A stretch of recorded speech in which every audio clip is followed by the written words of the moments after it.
Hey everyone, today we will be continuing from our previous video where we created a basic HTML file, and our focus for this video will be on the image HTML element. The image element is used to embed an image in your web page.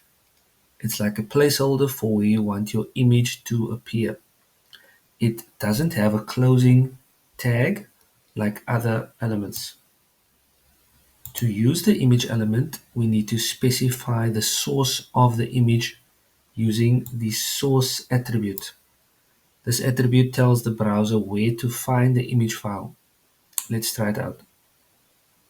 So I have added an image file called landscape, and that has been included in my project folder. So I'm going to reference that image as the value for the source attribute. And you can see that VS Code helps us by bringing up the file name. Then we can save our file and check our HTML page with live preview.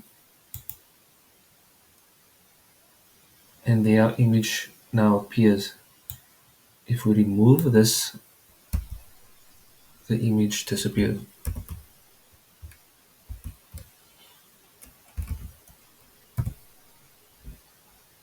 It's important to use images that are free and not copyrighted. A well-known website for free images is unsplash.com, which is where I obtained this image. A good practice is to store your images in a separate folder. I'm going to create a folder called Assets and place the image inside this folder. As the image file has been moved, the image no longer appears on our web page. I will need to update the location of the image file in the source attribute. This can be done by first referencing the assets folder with a full stop and a forward slash, and then the image file itself.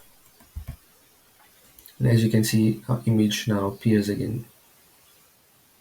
Another method of referencing an image is using the image address or URL if the image is being hosted on a website. It's crucial to add alternative text to your images. This text describes the image for people who can't see it, like those using screen readers. It also helps with search engine optimization.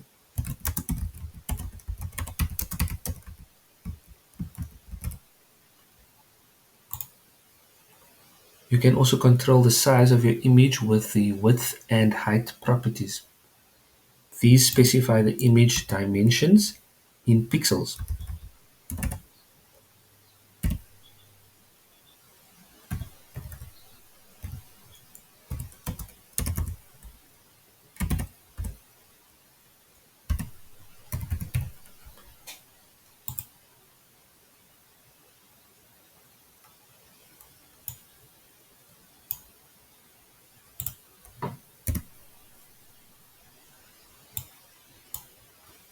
So we can play around with the width and height.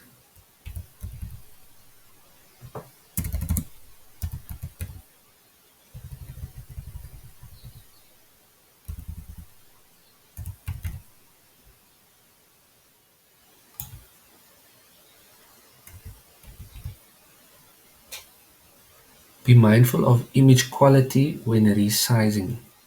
For more precise control over the image, CSS can also be used.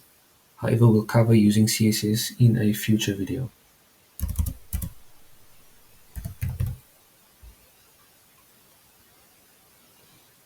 So you've learned the basics of using the image element to display images on your web page. Thanks for watching.